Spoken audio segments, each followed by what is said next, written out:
I think the problem is the Human Rights Act. So I would repeal the Human Rights Act. Elected as the MP for Folkestone and Hythe in 1983, Michael Howard was quickly promoted to Margaret Thatcher's government. He served as Employment Secretary, Environment Secretary, and Home Secretary under John Major before leading the party into the 2005 general election as leader of the Conservative Party and leader of the opposition. Now Lord Howard of Lympne, he has been an active member of the House of Lords since 2010. Lord Howard, thank you so much for joining me today.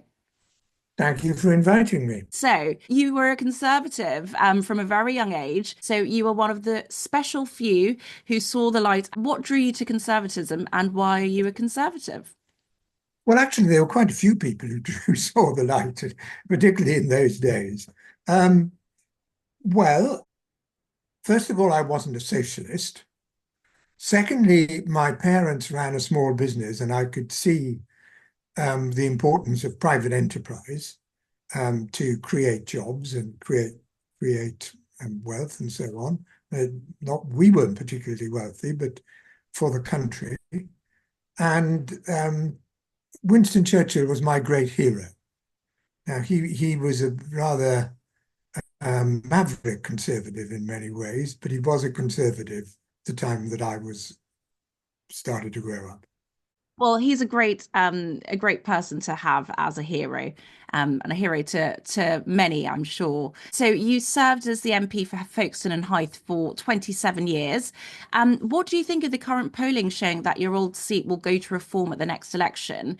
It's always been before 2024, that is, it's always been a solid Conservative seat. What advice do you have to the party or future candidates looking to win back the people of Kent or seats like these? Well, it's a long way to the next general election, and so a lot of water is going to flow under lots of bridges between now and then. So I wouldn't take these polls too seriously.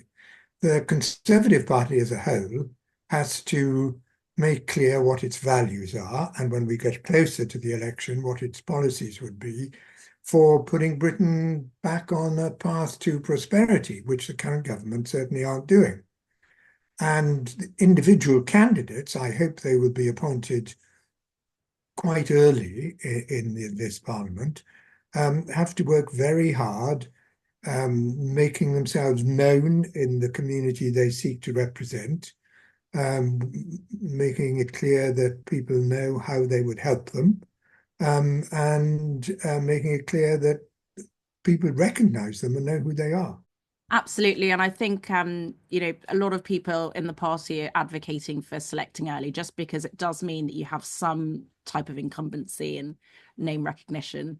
And it just seems like a wise thing to do. Yeah, exactly.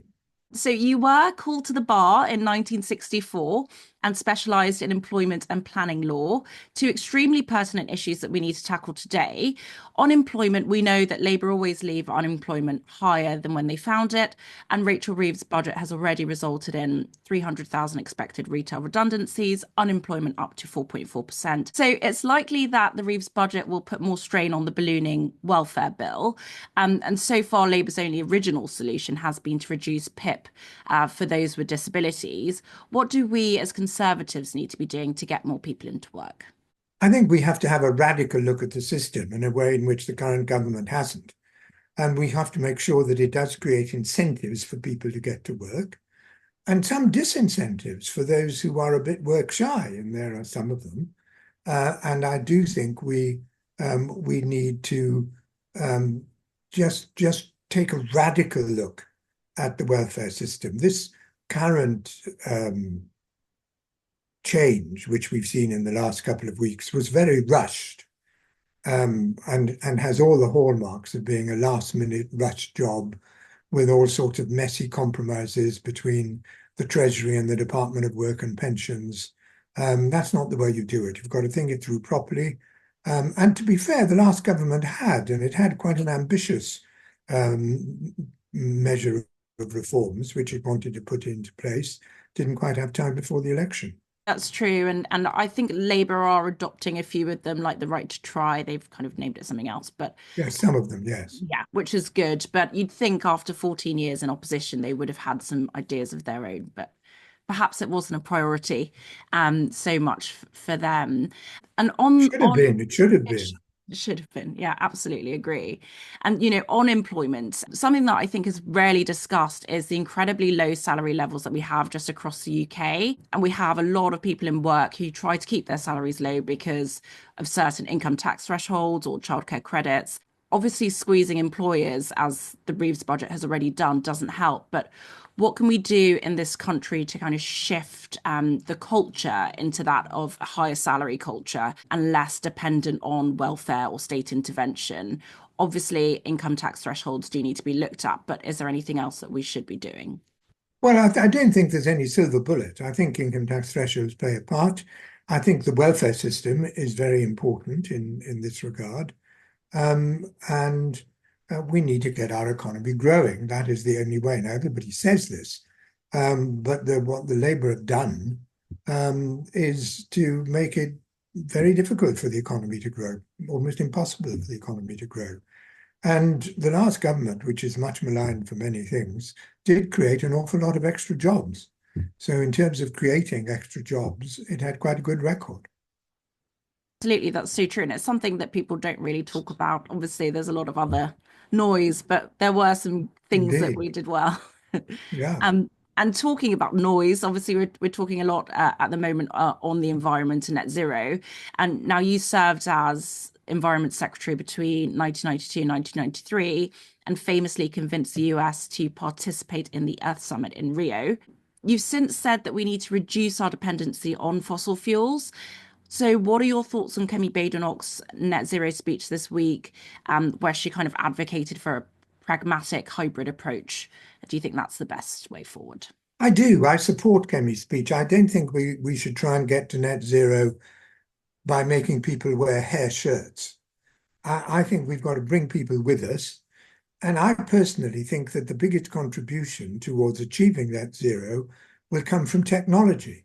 There are all sorts of technological things which we know how to do now in order to reduce carbon emissions. Some of them are still quite expensive, but just as we've seen the cost of wind power come down, I think we'll see the cost of these technologies come down over a period of time. And I think we should invest a lot in them. But I think we've got to bring people with us. And I think that's the thing that's put people off in recent years. It's seeing the costs before they can see the kind of results. Mm. Crime has always been a very conservative issue to tackle. And during your time as Home Secretary, recorded crime fell by 16.8%. And as part of the 1994 Criminal Justice Act you introduced, you advocated for things like reducing the offender's right to silence in their police interviews and trials. What do you think of the fact that we're seeing an increasing number of those convicted refusing to attend court, like Lucy Letby and the Southport killer Axel Ruda Cabana? This seems to be happening a lot more post-conviction, so for additional charges or resolving technical issues. Surely this shows utter contempt for the courts, the victims, their families, and should not be allowed to stand. Well, I agree. And there was a very recent case of someone who had refused to go to court, and the judge insisted that he was brought up to court, and he did come up to court. So it seems to show that if the judges insist on people coming to court, they can come and they will come, and that's what I think should be done. Judges come up a lot. So you famously, during your time as Home Secretary, you famously battled the law lords, and the last Conservative government famously battled with the ECHR. And we continue to see offenders avoid deportation by invoking Human Rights Act, the right to respect for private and family life. What are your thoughts on the ECHR and judges in general? Do you think our judges have lost their way? Should we be out of the ECHR? Is it that simple?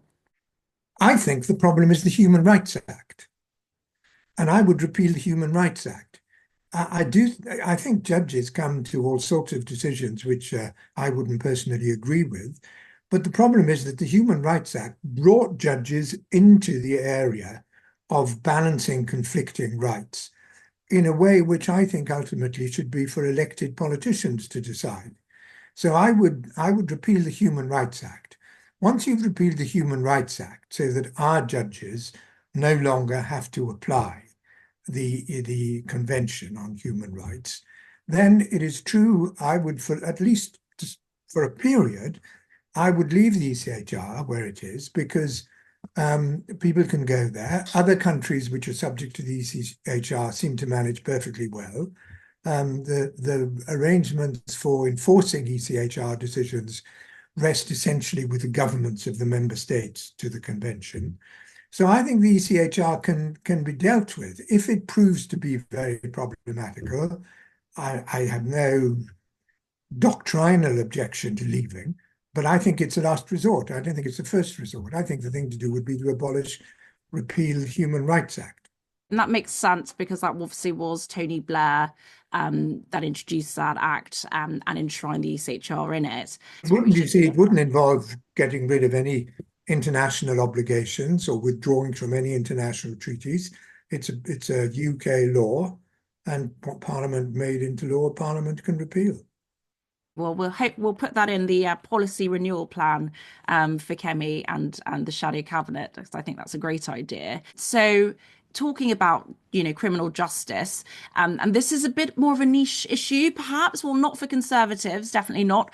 So the 1994 Criminal Justice Act that you introduced, it also covered collective trespass, and we're seeing a huge rise in rural crime with violent gangs trespassing onto private land for hare coursing. What can be done about rural crime, especially when it seems that the government doesn't really prioritise or attempt to understand rural communities? Well, there does seem to be a bit of a shift in focus towards urban crime, and you have to deal with crime across the piece. And I think you have to give rural crime reasonable priority, as much priority as it deserves, and it deserves a lot. And that's the only way to deal with it. You've got to have police officers dealing with these incidents when they happen, and where there's a will, there's a way. Well, hopefully they'll be a bit more willing. I think after the whole inheritance tax, I think they do need to show that they are trying to understand or care about rural communities. So one thing that Labour have also been kind of pulled up on this week by Kemi Badenoch in PMQs was the hospices. You were chairman of Hospice UK between 2010 and 2018 and are still a supporter of the sector. What are your thoughts on Keir Starmer's recent refusal in that exchange to exempt hospices from employers' NICs increases? Well, I spoke about this in the House of Lords, and I do think that it would be sensible to relieve hospices of this obligation. And it would be so beneficial to the NHS, because we all know one of the problems with the NHS is bed blocking. And hospices could look after so many people who are blocking the beds in the NHS, either look after them at home or look after them in a hospice. But at the moment, with these extra charges, the increase in the national insurance contributions, many hospices are having to lay off staff and reduce their activities. So I think it's extremely counterproductive. It's a classic example of how the government, different parts of the government, do different things which conflict with each other and are inconsistent with each other, and make it very difficult for them to achieve their objectives. I'm not sure they've really got a grip on the care sector in general, or aftercare in general. Obviously, Wes Streeting's made the NHS his biggest priority, which obviously he should be as a health secretary. But he's now, put social care into review until 2028. And so he's kind of just kicked that can down the road. And it doesn't feel like they've necessarily got a grip on that. No, you're quite right. Obviously, the landscape has, kind of changed since the 2005 election, although everything is cyclical. But, due to an increase in independence, standing and fringe parties like Reform, we are seeing the landscape slightly change. What would your advice be to Kemi Badenoch, Lotto to Lotto, leader of the opposition to leader of the opposition, 20 years later? Well, things are quite different from the way they were in 2005. So I would say what I said to you earlier, that I think she's got to concentrate on articulating the values of the Conservative Party, and as we get closer to the election, showing how those values can be translated into policies which will make our country a better place to live in. And for you, what would you personally like a 2029 incoming Conservative government to be offering the electorate? What do you think that vision should be, or even include, perhaps? Oh, well, there are so many things. I mean, we live now in a world that has changed dramatically in the last few weeks. And the first priority has got to be defence. So I don't know what the Prime Minister has so far announced isn't nearly enough. And my first priority in this very dangerous world it's now become would be to focus on defence. But then we've also got a lot of other things to do as well. Would you say that trying to get to 3% is the ultimate goal that we need to focus on? We may need to do more than that. I mean, this is a very dangerous world and a changed world, and we can no longer rely on America.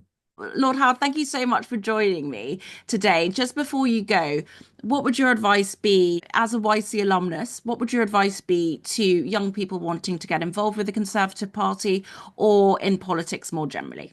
But I would advise people to do a job that had nothing to do with politics, while being active in the voluntary party, as in the YCs or other organizations. And then when you want to make the jump into being a parliamentary candidate, you will have some solid experience of the world outside, the real world, which I think would help you in good stead. Thank you so much, Lord Howard. Thank you for joining me today on ModCons. Not at all. Good luck with everything.